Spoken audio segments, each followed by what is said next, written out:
স্বাগত সমস্ত শিক্ষার্থী বন্ধু। বাংলা ক্লাসে তোমার পাশে আমি ডিএস।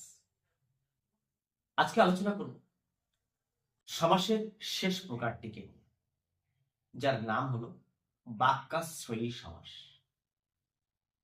এই নামকরণ থেকে সমাসের স্বরূপটা আমরা বুঝে নেওয়ার চেষ্টা করব।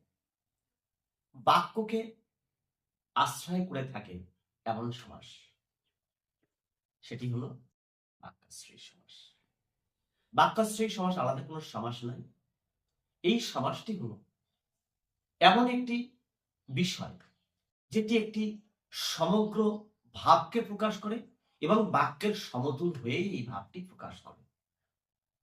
অর্থাৎ ব্যাস বাক্যে অনেকগুলি পদ যুক্ত হয়ে যখন সমাসবদ্ধ পদে সেই পদ সমস্তই সংযুক্ত হয়ে থাকে, তাকেই আমরা বলছি বাক্যাশ্রয়ী সমাস।